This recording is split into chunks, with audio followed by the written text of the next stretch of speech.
வீட்டில் எல்லாருமே ஒத்துமையா இருக்கணும். சொத்தை எப்போ பங்கு போட்டு பிரிக்கிறோமோ அப்போ பிரிச்சு தருவேன். இதுக்கு ஒத்துக்கிட்டாதான் வீட்டில் இருக்க முடியும். இதுக்கு சரியா மட்டும் வா. இப்படிதான் மருமக கிட்ட ஜமீன் வைத்தியநாத பிள்ளை கண்டிஷன் வச்சார். இதுக்கு நான் சம்மதிக்கிறேன். ஆனா உங்க பொண்ணு தங்கம் இனி வீட்டில் இருக்கக்கூடாது. இது ஒண்ணு மட்டும்தான் என்னோட சைட்ல நான் உங்ககிட்ட கேட்கறேன். ஓகேவா மாமா அப்படின்னு தனமும் பதிலுக்கு ஒரு கோரிக்கையை வச்சார். 1911 வருஷம் ஊரே தீபாவளியை கொண்டாடிட்டு இருந்துச்சு. அந்த சந்தோஷம் அடங்குறதுக்குள்ள தஞ்சாவூர் மாவட்டம் ஜமீன் வீட்டில் ஒரு கொலை விழுந்துச்சு. யாரை கொலை பண்ண, எதுக்கு கொலை பண்ண, இந்த கேஸ் லண்டன் வரைக்கும் போறதுக்கான காரணம் என்ன, இதை எல்லாத்தையுமே தெரிஞ்சுக்கணுமா?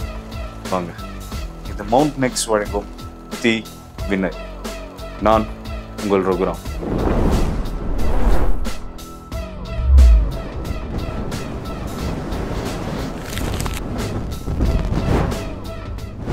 வழக்கமா எல்லார் வீட்லயுமே மிட் நைட் 2 மணிக்கு அசந்து தூங்கிட்டு இருப்பாங்க. ஆனா ஜமீன் வீட்டில் ஐயோ ஐயோ அப்படின்னு பதற்றமான அதிர்ச்சி கலந்த சத்தம் கேட்டுச்சு. என்னன்னு போய் பார்க்கறதுக்குள்ளார ஒரு உயிர் அடங்கி ஆறி போயிருந்துச்சு.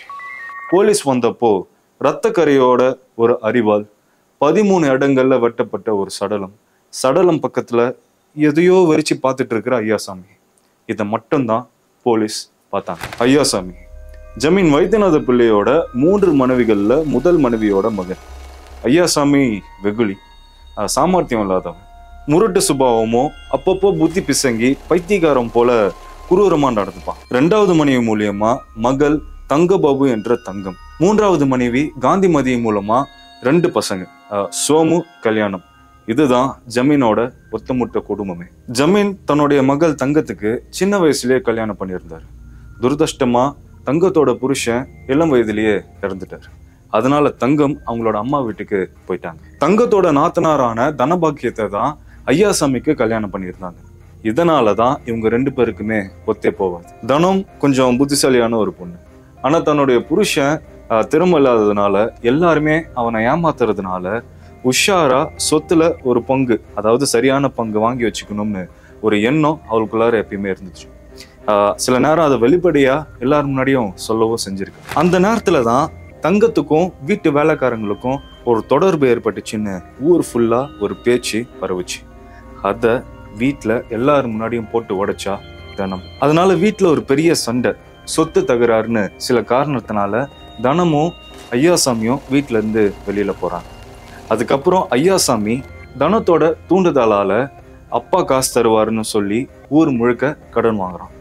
ஒரு கட்டத்துல கடன்காரங்க எல்லாருமே ஜமீன் கிட்ட போய் காசு திருப்பி கேட்கவும், ஜமீன் ரொம்ப தெளிவா எனக்கும் ஐயாசாமிக்கும் எந்த தொடர்பும் கிடையாது, அவன் வாங்கின கடனுக்கும் எனக்கும் எந்த சம்மந்தமும் இல்லைன்னு பத்திரிகையில விவரம் எழுதி சொல்றாரு. ஒரு கட்டத்துல கடன்காரங்க எல்லாருமே ஜமீன் கிட்ட போய் காசு திருப்பி கேட்கவும், ஜமீன் ரொம்ப தெளிவா எனக்கும் ஐயாசாமிக்கும் எந்த தொடர்பும் இல்லை, அவன் வாங்கின கடனுக்கு நான் பொறுப்பாக்க மாட்டேன்னு ரொம்ப தெளிவா பத்திரிகையில விளம்பரமும் கொடுத்தாரு. இதுக்கு எதிர்வினையா 1906 எங்க அப்பா கூப்பிட்டு வச்சு என்னை அடைச்சி வச்சு சித்திரவதை செஞ்சு சொத்து பத்தின விடுதலை பத்திரத்தை வாங்க முயற்சி செஞ்சாருன்னு கேஸ் போட சொல்லி தனம் சொல்றான். ஆனா அந்த கேஸ்ல உண்மை இல்லாததுனால கோர்ட்டும் அதை தள்ளுபடி செஞ்சிருச்சு.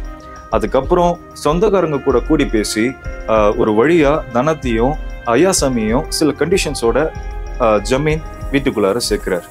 தங்கமும் வீட்டை விட்டு வெளியில போய் சொந்தக்காரங்க வீட்டுல தங்கினான். 1919 அக்டோபர் மாசம் 21 தீபாவளிக்கு தங்கமும் வந்திருந்தான். அதுக்கப்புறம் 2 நாள் கழிச்சு தனம் அவளோட ரூம்ல செத்து கிடந்தான்.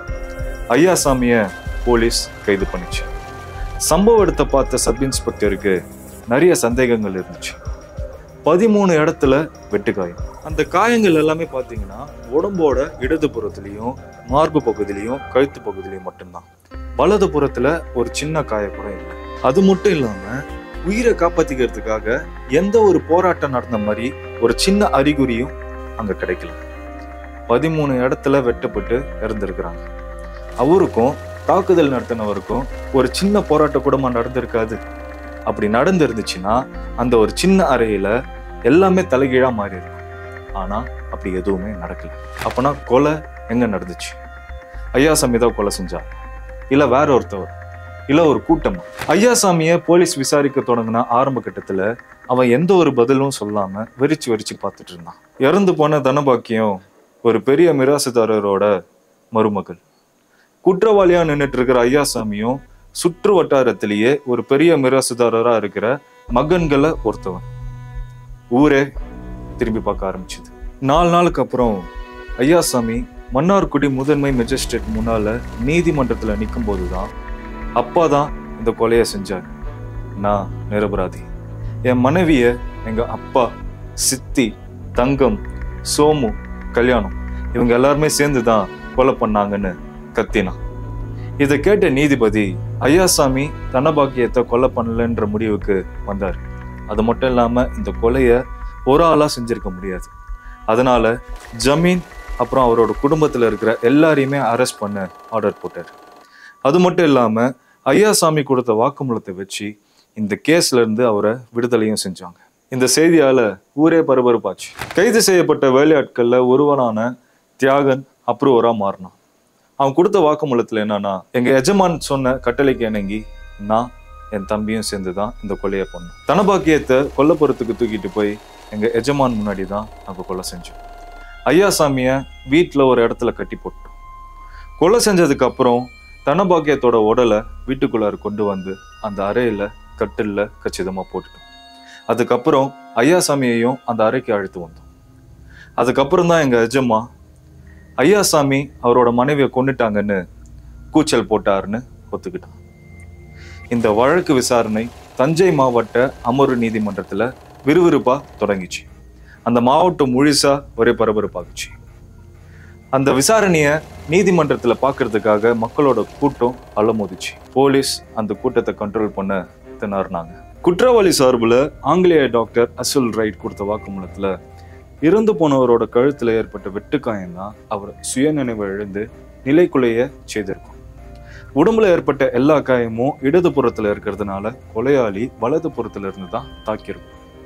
உடம்புல ஏற்பட்ட எல்லா காயத்தையும் பாக்குறப்போ தாக்கியவர் ரொம்ப ஆவேசமாகவும் மூர்க்கத்தனமாகவும் தாக்கியிருக்கிறது தெரிய வருது. அது மட்டும் இல்லாம இந்த கொலைய ஒருவரே செய்யறதுக்கான சாத்தியமும் இருக்கு. தாக்குதலை நடத்தினவரு சாதாரணமான மனநிலையை கொண்டவரா தெரிய வரலன்னு இந்த நீதிமன்றத்துல டாக்டர் சொன்னார். அதனால நீதிமன்றம் ஜமீன் தான் குற்றவாளி என்ற முடிவை வெளியிட்டுச்சு. அது மட்டும் இல்லாம நீதிபதி ஜமீனுக்கு மரண தண்டனைய விதிச்சார். ஜமீனோட குடும்பத்தினரை நிரபராதிகள்னு விடுதலையும் செஞ்சார். ஜமீன் அவருக்கு வழங்கின மரண தண்டனையை எதிர்த்து சென்னை உயர் நீதிமன்றத்துல மேல்முறையீடு செய்தார்.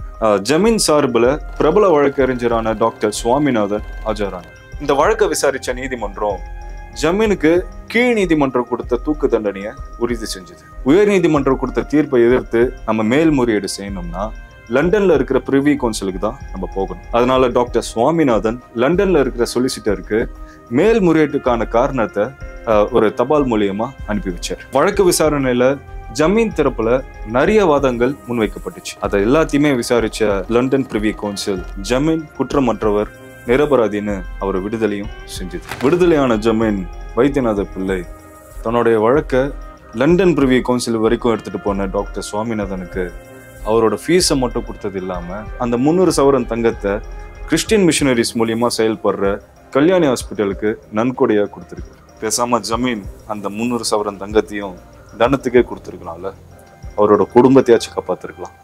இவ்வளவு தூரம் வந்திருக்காதுல. மறுபடியும் அடுத்த கிரைம் ஸ்டோரியோட நான் உங்களை சந்திக்கிறேன்.